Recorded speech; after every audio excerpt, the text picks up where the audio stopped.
Olá, boa tarde. Mais uma vez, seja muito bem-vindo. Nós estamos ao vivo. Agora são 15 horas e 20 minutos pelo horário de Brasília. Eu sou o Kleber Werneck e a partir de agora você confere comigo o que é notícia no Brasil e no mundo nesta edição da tarde do Redação HIT. E hoje a gente já começa com uma boa notícia, principalmente para você que é aposentado ou então pensionista e entrou com uma ação na Justiça contra o INSS. Isso porque a Justiça Federal liberou hoje quase 3 bilhões de reais para o pagamento de pessoas que venceram os processos. Confira agora quem tem direito. O Conselho da Justiça Federal liberou 2 bilhões e 700 para o pagamento de atrasados a aposentados e pensionistas do Instituto Nacional do Seguro Social. O valor é liberado a quem venceu ações de concessão ou revisão de benefícios como aposentadoria, auxílio-doença, pensão de morte e benefício de prestação continuada, com ordem de pagamento liberada em julho. O total vai quitar as requisições de pequeno valor, ou seja, ações de até 60 salários mínimos devidas pelo Instituto a 168 mil beneficiários que ganharam 128 mil processos. O depósito para o segurado depende do cronograma, da organização e do sistema de cada tribunal. Para saber quando irá receber, é preciso consultar o site do Tribunal Regional Federal de sua região.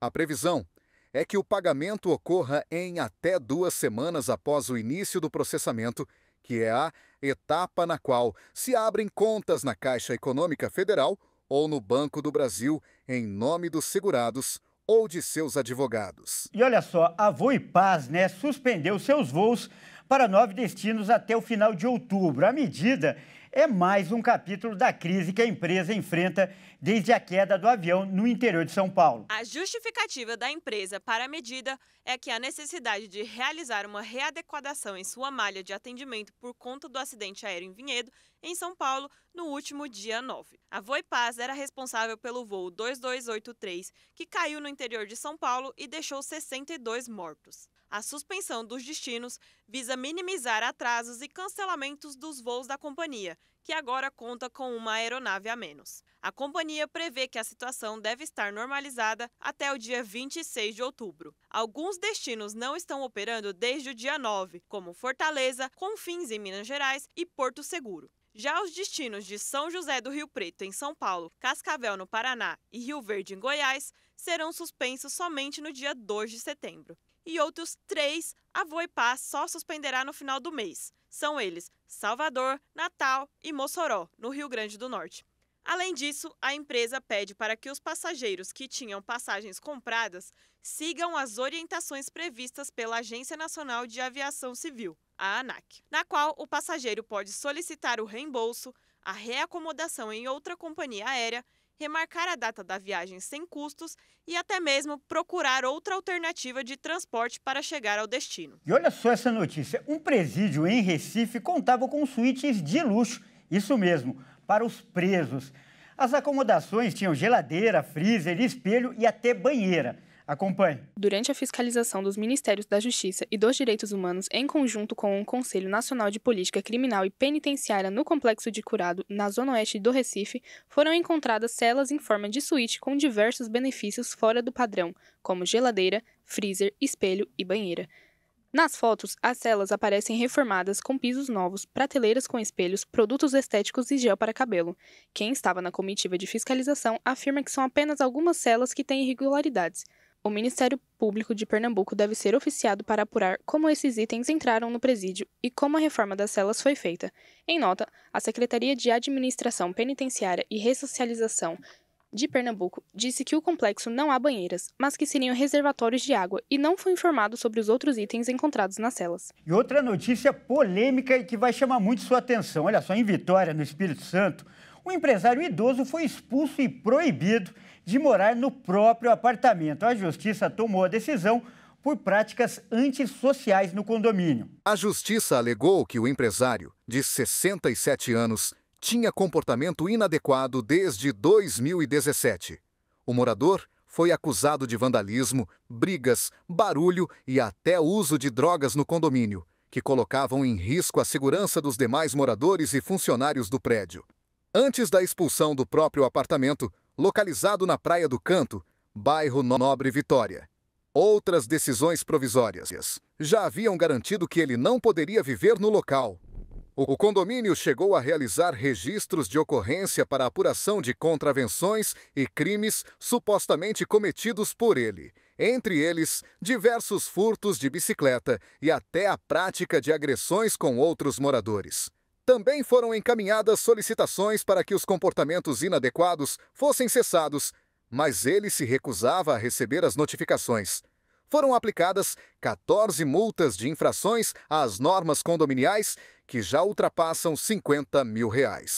No dia 2 de agosto deste ano, o juiz Mário da Silva Nunes Neto, da 6ª Vara Cível de Vitória, julgou o processo e considerou procedente o pedido de exclusão do morador em razão das reiteradas infrações às normas de convivência e à ordem condominial. A sentença decidiu ainda que, embora a exclusão seja definitiva, ela não afeta o seu imóvel, informando que ele não é objeto da sentença. Com isso, segundo o juiz, é permitida a ocupação por terceiros, locatários ou não, desde que não coloquem em risco a paz condominial. Nós vamos falar agora sobre os vídeos, que viralizaram na internet essa semana, e os vídeos que são destaque hoje, principalmente nas redes sociais. Olha só, a gente vai começar com um carro desgovernado. Ele invadiu uma garagem de um prédio aqui em São Paulo. Mas o detalhe que chama bastante atenção é que essa garagem fica no subsolo do edifício. Vamos acompanhar. Um carro desceu desgovernado em alta velocidade na rua Conselheiro Ramalho, uma das mais movimentadas do bairro da Bela Vista, região central de São Paulo. O veículo invadiu um prédio batendo em 2 portões. O carro desceu pela rampa de acesso a uma garagem, acertou outro veículo que estava estacionado no local e só parou ao bater em uma pilastra de sustentação do prédio. O motorista, de 35 anos, disse que sofreu um apagão enquanto estava dirigindo. Segundo ele, um amigo que estava no banco do passageiro segurou o volante, desviou de outros carros e direcionou o veículo para a garagem do condomínio. O motorista realizou o teste do bafômetro e deu negativo. Ninguém ficou ferido e a perícia foi acionada. Segundo a Secretaria da Segurança Pública, o caso foi registrado como choque e dano. Olha, impressionante essa imagem. Ele conseguiu ir lá no subsolo do prédio. Que coisa, hein? Agora é preciso apurar as circunstâncias, o que aconteceu para ele perder o controle dessa forma. E vamos ver agora um outro vídeo impressionante. O influencer, ele resolveu fazer um vídeo viral, aquele que viraliza, que todo mundo vê, resolveu fazer sucesso, E aí ele teve a brilhante ideia de se enterrar na areia da praia e acabou tendo que ser resgatado porque não conseguia sair do buraco. Olha só essa história. Na Praia da Ribeira, em Salvador, um homem tenta gravar um vídeo viral para as redes sociais e acaba tendo que ser resgatado pelas pessoas que passavam. As imagens mostram várias pessoas com pás cavando na areia da praia. Isso porque o homem resolveu se enterrar na areia para criar um conteúdo, mas acabou preso e precisou da ajuda das pessoas que passavam para sair de lá. A situação gerou risadas de todos que estavam presentes. Sua identidade não foi revelada e não se sabe o estado de saúde dele, mas querendo ou não, ele conseguiu o que queria. Na Praia da Ribeira, em Salvador, um homem tenta gravar um vídeo viral para as redes sociais e acaba tendo que ser resgatado. Olha, esse aí cavou a própria cova, literalmente. E esse é o grande mal das redes sociais hoje, Todo mundo faz tudo para aparecer, quer para aparecer a qualquer custo e muitas vezes acaba correndo risco. E olha só, essa imagem que nós vamos acompanhar também é impressionante. Um peixe, ele era criado ali em um viveiro, mas resolveu fugir para um lago. E você não imagina como ele fez. Você só vai acreditar porque realmente a cena foi gravada. Se eu te contasse, você não ia acreditar. Dá só uma olhada. Tudo parecia tranquilo, como se fosse mais um dia normal. Quando menos se espera, um peixe resolve fugir do ambiente em que ele estava, para chegar ao lago que fica mais à frente. Mas não foi uma tarefa fácil. Aos pulos, o peixe começou aos poucos se aproximar do destino, e durante o trajeto, se deparou com mais um desafio, passar por um cesto branco. Ele contornou o cesto e continuou com a jornada até o lago. Depois de muito esforço, correndo o risco de morrer, chegou ao destino e foi embora. Que aventura e que disposição desse peixe, né? Merece a liberdade. E olha só, o vídeo que nós vamos conferir agora mostra uma senhora de 63 anos que quase capotou o carro enquanto fazia uma prova de direção ali de autoescola. Isso aconteceu na Argentina. Por sorte, a idosa teve apenas ferimentos leves, mas as imagens assustam. Olha só. Durante o exame de direção, uma idosa bateu contra um poste e quase fez com que o carro capotasse na cidade de Lanús, na província argentina de Buenos Aires. Durante a prova, a mulher acabou subindo no canteiro após fazer uma curva. Depois disso, ela teria tentado parar o carro, mas acabou acelerando e batendo contra o poste, fazendo com que o veículo tombasse. Com a batida, a motorista ficou presa dentro do carro e teve que ser socorrida por bombeiros e a equipe de defesa civil. A mulher usava cinto de segurança e só teve ferimentos leves. Sobre o caso, o diretor de defesa civil de Lanús afirmou que ela ficou nervosa ao fazer a manobra e terminou batendo contra o poste. Por causa disso, o carro capotou e ela ficou presa dentro do veículo. Olha, imagina se é na rua. Ainda bem que era uma autoescola, né? Que, aliás, é apropriada para isso. Então, quem está aprendendo a dirigir, fica aí essa dica. Procure o meio mais adequado e mais seguro com profissionais responsáveis. Pô, e a gente vai voltar a falar agora daquele assunto do vizinho, dos direitos aí de um condomínio, de morar em um condomínio. Lembrando a história, né, do empresário que foi expulso lá em Vitória porque adotava práticas antissociais. E nós vamos retomar agora o contato com o advogado Rodrigo Carpati, ele que é advogado condominial. Olá, Rodrigo, agora me ouve bem? Seja muito bem-vindo ao nosso jornal. Isso é um prazer imenso falar contigo, Cleber. Doutor Rodrigo, primeiro eu quero que você comente essa situação aí. Ela é rara, a expulsão de um morador de sua própria casa, ou é mais comum do que a gente imagina? Então, infelizmente, tem se tornado mais comum do que a gente imagina. Nós temos cada vez mais tido aí casos de moradores que acabam sendo expulsos em função de condutas inapropriadas, das mais diversas condutas antissociais, na locação de um forma inapropriada ou do uso inadequado de áreas comuns, a realização de festas exageradas. Então, nós temos inúmeros casos onde os moradores geram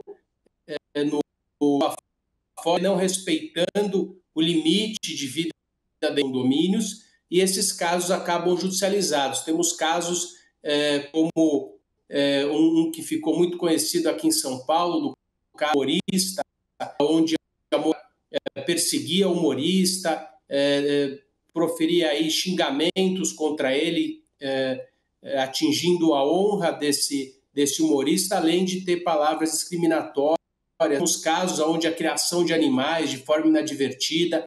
Então, todas essas situações começam em casos onde eles, em tese, podem ser corrigidos e o autor acaba não tendo a percepção, a orientação e levando o caso ao limite, e o condomínio, o síndico, tendo que judicializar para excluir aquele que não convive de forma correta dentro do ambiente condominial.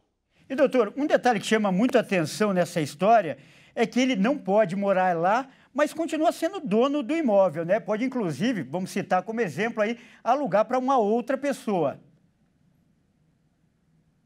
Perfeito. Isso é muito comum porque uma das características da propriedade é a posse. A gente fala em exclusão do condômino antissocial, dá a falsa impressão de que ele vai ser expurgado da propriedade, que aquele bem vai ser levado à praça pública para que seja leiloado. Não é isso. A exclusão, esse termo que leva aí uma falsa percepção de retirada coercitiva, de perda coercitiva da propriedade, na verdade é a perda de uma das características da propriedade, que é a posse.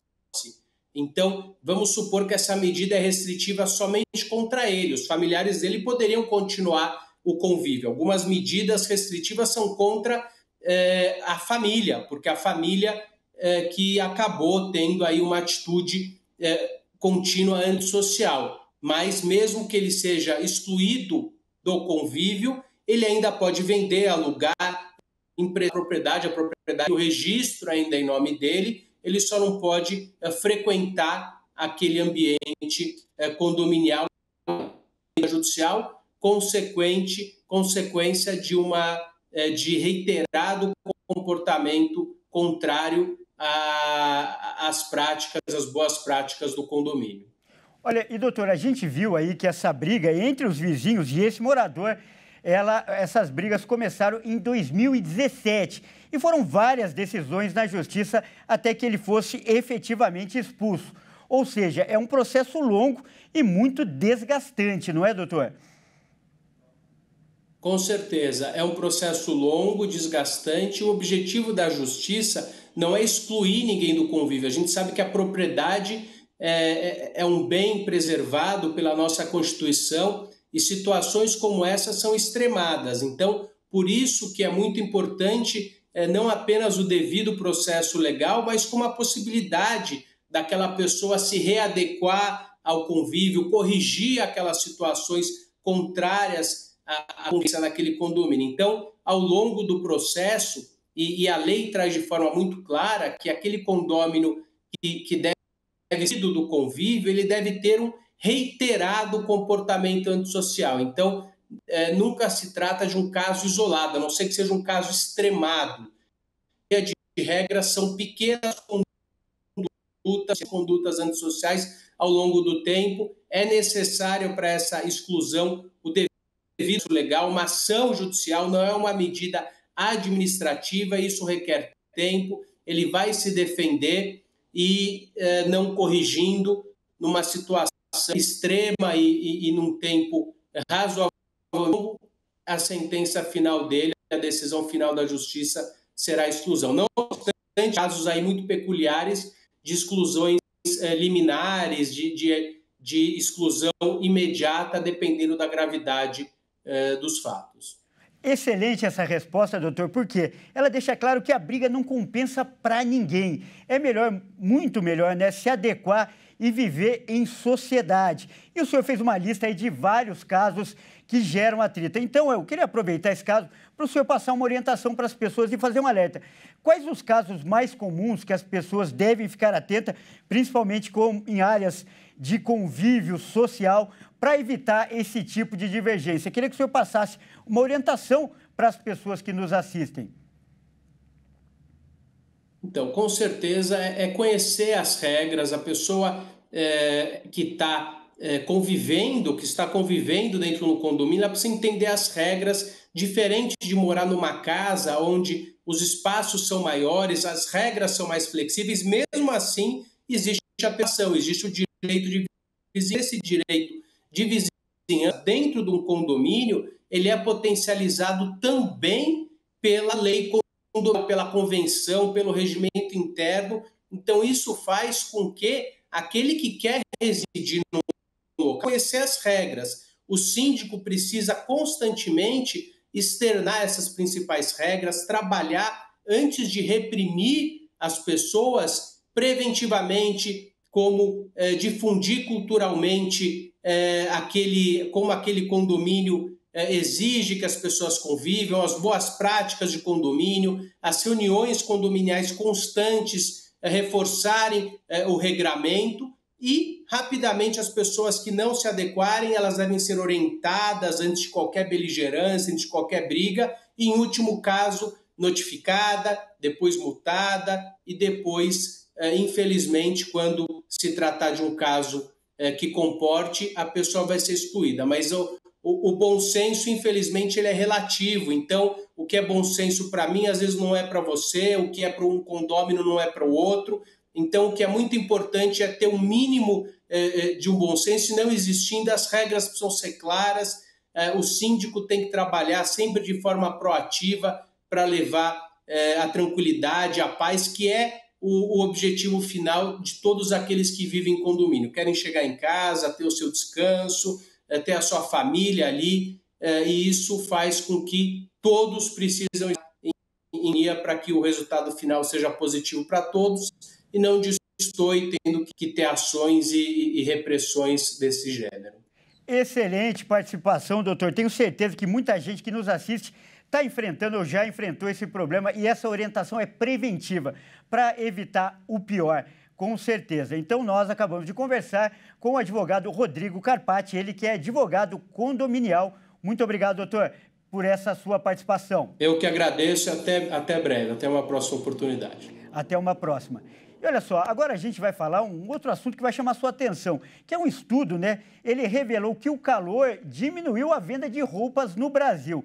A cada 1% de aumento na temperatura, as lojas vendem 0,45% a menos. O estudo foi feito pela BTG Pactual, uma empresa de fundo de investimentos. Os especialistas compararam a evolução do aquecimento global entre 2010 e 2024 e as vendas das maiores lojas de roupas do Brasil, e revelaram que as altas temperaturas se tornaram um obstáculo para os grandes varejistas do Brasil. Quanto maior a temperatura, menor é a média de vendas das lojas de moda. A cada 1% de aumento na temperatura, as vendas caem 0,45%. De acordo com a BTG, os varejistas precisam se adaptar ao aumento de temperaturas para não perderem muito lucro. Para isso, é necessário que as empresas vendam roupas com design e materiais mais leves. E para falar mais sobre esse assunto que também interessa para muita gente, nós vamos conversar com outro especialista. Nosso convidado é o economista César Bergo. Boa tarde, César. Seja muito bem-vindo aí ao nosso jornal. Você que é o nosso parceiro, né, César?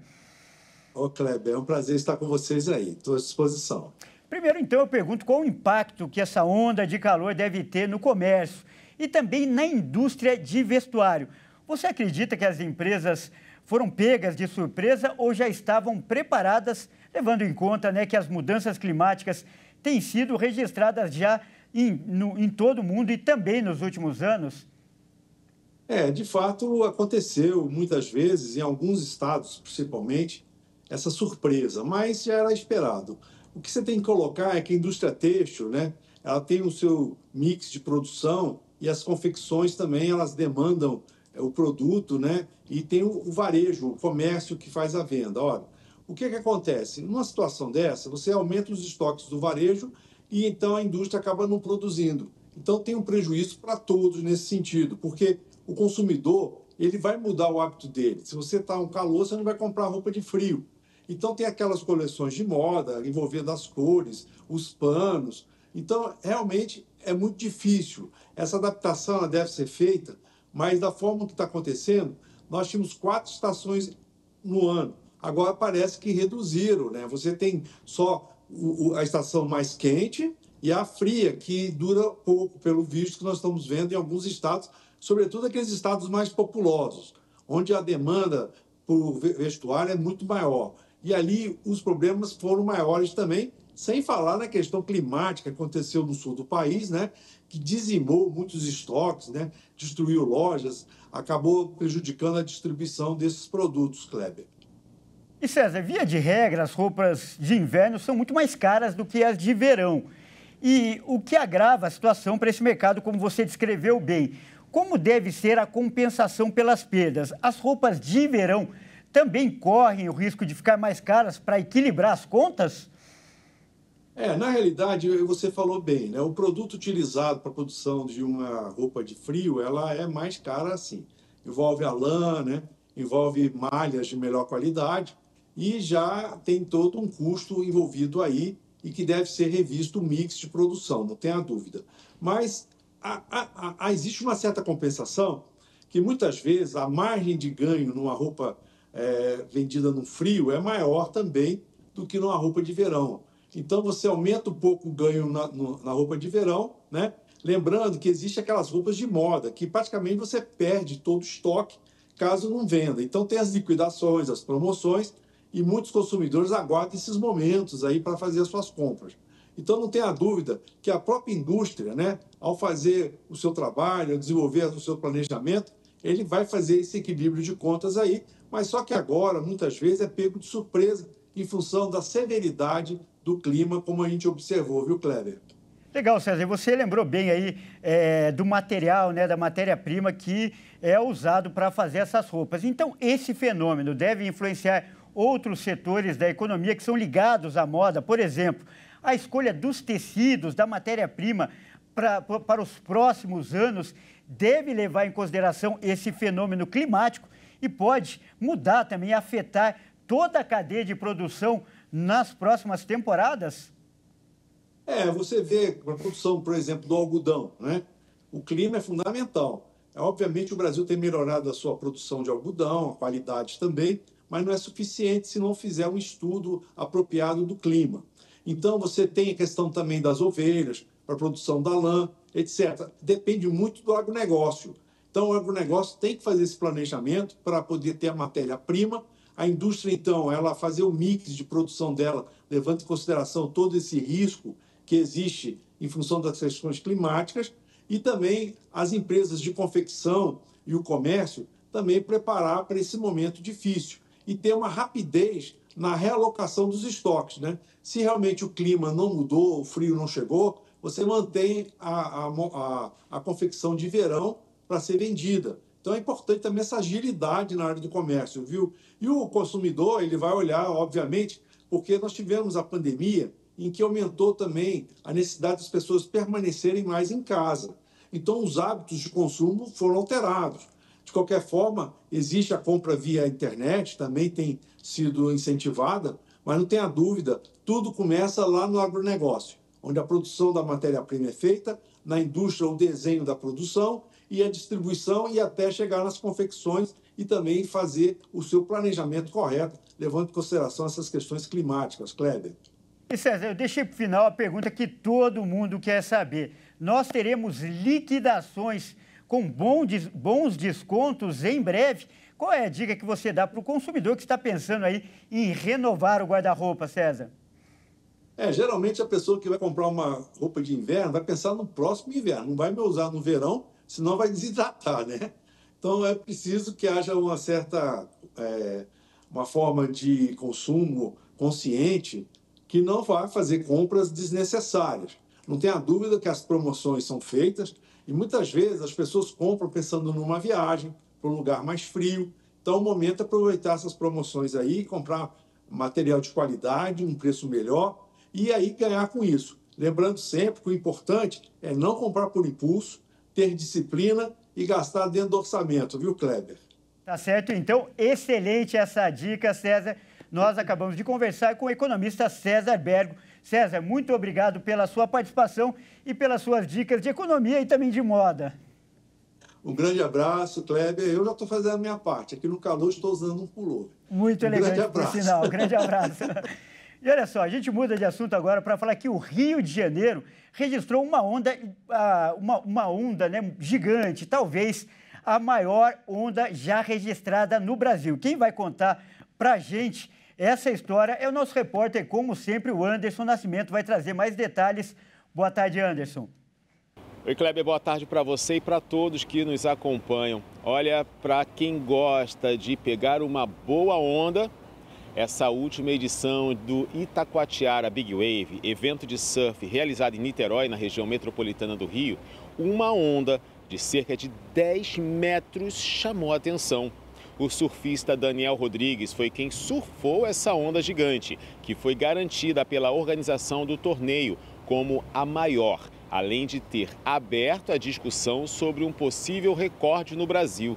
Apesar de ter gerado curiosidades nos amantes da modalidade, a discussão sobre as reais medidas ainda provocam incertezas neste meio. Isso porque, de acordo com especialistas, é possível ter 100% de precisão sobre o tamanho de uma onda, diante das tecnologias que são utilizadas. Atualmente, a chamada Laje da Jágua, localizada no litoral sul de Santa Catarina, detém o recorde da maior onda já registrada no Brasil, com alturas que podem chegar a 15 metros.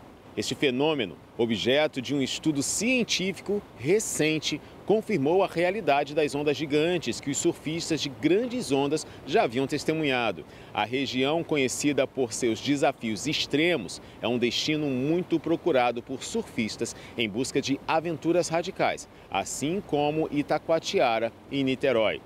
E aí, você, Kleber, pegaria uma ondinha dessa? Obrigado, Anderson. Nem louco, não dá para encarar essa onda aí, né? E do Rio de Janeiro, então, a gente vai para o Pantanal. 3 onças pintadas estão em tratamento após serem resgatadas com ferimentos graves durante os incêndios do Pantanal. O tempo seco que atinge a região tem aumentado as chamas. E o nosso repórter, Wellington Pael, ele traz mais informações agora nesse giro de reportagem pelo Brasil. Boa tarde, Pael. Boa tarde, Kleber. Boa tarde a todos. 2 das onças resgatadas continuam aqui em Mato Grosso do Sul. Elas foram levadas do Pantanal para a capital Campo Grande e recebem tratamento no Hospital Veterinário Aitã, que é público e uma referência na América Latina para os atendimentos a animais silvestres. Entre essas, o macho Antã é o que está mais debilitado, porque além das queimaduras, ele pode estar com os pulmões comprometidos pela inalação de fumaça. Já a fêmea Miranda, que pesa 60 quilos, leva o nome da cidade pantaneira, onde foi encontrada tentando fugir do fogo. Ela teve queimaduras de 2º grau nas patas, lacerações pelo corpo, infecção e alterações nos rins e no fígado. A Miranda, quando chegou, nós verificamos que as queimaduras nas patas eram de 2º grau. No caso do Antã, são queimaduras de 3º grau, onde a gente já verifica uma profundidade maior da lesão nas patas, nas 4 patas. Durante os exames, ainda alguns nós estamos aguardando o laudo, mas já foi possível verificar que a Miranda possui um quadro de infecção, provavelmente devido aos ferimentos na pata. Também verificamos que ela é negativa para FIV e FeLV, que são doenças específicas de felinos. E no raio-x também verificamos que não há nenhuma alteração digna de nota, né? Não tinha nenhuma fratura. E agora estamos aguardando o ultrassom, que aí é necessário um laudo, que a gente está aguardando mais informações, mas num primeiro momento já verificamos que há algumas alterações renais e no fígado. Um terceiro felino foi encontrado em Miranda. A onça, que levou o nome de Itapira, foi achada sozinha deitada em uma área destruída pelo fogo, com desidratação e queimaduras mais aparentes nas patas traseiras. Devido ao estado de saúde, ela foi encaminhada para o Instituto Nex, em Corumbá de Goiás, que atua na preservação de onças. O estado dela é considerado grave, mas continua em recuperação. Até agora, entidades que atuam no Pantanal já contabilizaram 564 animais silvestres resgatados, mas o número de mortos ainda não foi calculado. Muitos voluntários atuam na região, inclusive na arrecadação de frutos para araras, que não estão encontrando mais alimentos na natureza. Grandes áreas de alimentação desses animais foram prejudicadas. E como a arara azul é uma espécie especialista, que se alimenta principalmente de 2 espécies de palmeiras, né, dos frutos de 2 espécies de palmeira, que são a curi e a bocaiúva, nós vamos fazer a suplementação alimentar desses animais. Os incêndios já destruíram 1.800.000 hectares do Pantanal. E o tempo seco, aliado ao calor intenso, tem dificultado o combate às chamas, além do aparecimento de novos focos. As temperaturas na região de Porto Murtinho estão chegando a 38 graus, com umidade relativa do ar variando entre 10% e 40% e ventos de quase 30 km por hora. As queimadas do Pantanal, junto com as da Amazônia, ainda têm formado uma corrente de fumaça que já atinge pelo menos 10 estados brasileiros. Além de Mato Grosso do Sul e do Amazonas, também são afetados Rio Grande do Sul, Santa Catarina, Mato Grosso, Acre, Rondônia e algumas regiões do Paraná, Minas Gerais e São Paulo. É com você, Kleber. Obrigado, Pael. Olha, e aquela imagem das patinhas da onça ali, né, realmente é comovente e é a natureza sofrendo com a ação humana. Isso é revoltante. E ainda falando de queimadas, a fumaça vinda das queimadas da Amazônia tem se espalhado, afetando 10 estados brasileiros. E somada, né, à umidade baixa por causa do tempo seco, fica ainda pior para respirar. Vamos ver. A densa camada que vem cobrindo o céu vem das chamas da Amazônia, que registra o maior número de focos de fogo em 17 anos. A fumaça se soma com a seca que castiga mais de 1.000 cidades brasileiras, piorando ainda mais a qualidade do ar. Esse volume de fumaça ainda se soma à que vem do Pantanal, de Rondônia com a queimada no Parque Guajará-Mirim há um mês e da Bolívia, formando uma densa camada cinza na atmosfera que é arrastada para o restante do país, formando um corredor de fumaça. A seca, que serve como ignição para os focos de incêndio, somando-se às queimadas ilegais, causam mais problemas no ar. Geralmente, a estiagem acontece de agosto a outubro, mas o pico acontece em setembro, quando sentimos mais os impactos. Mas meteorologistas explicam que ela chegou antes do previsto, ainda em julho. Segundo especialistas, toda essa fumaça que cobre as florestas está viajando milhares de quilômetros e afeta 10 estados. Além do Amazonas, a fumaça chega ao Acre, Rondônia, Mato Grosso do Sul, parte de Minas Gerais e de São Paulo, oeste do Paraná, Santa Catarina e Rio Grande do Sul. A previsão é que a partir desta quarta-feira, o volume de fumaça piore com o vento frio que traz a frente fria do fim de semana. O ar frio deve comprimir a fumaça, fazendo com que ela chegue mais rápido ao restante do mapa. Bom, é isso aí, essa edição fica por aqui. Eu agradeço demais aí pela sua companhia, você que ficou comigo durante essa tarde. E você que é de outro estado, de outra praça, fique agora com a sua programação local. Ótima tarde e até amanhã.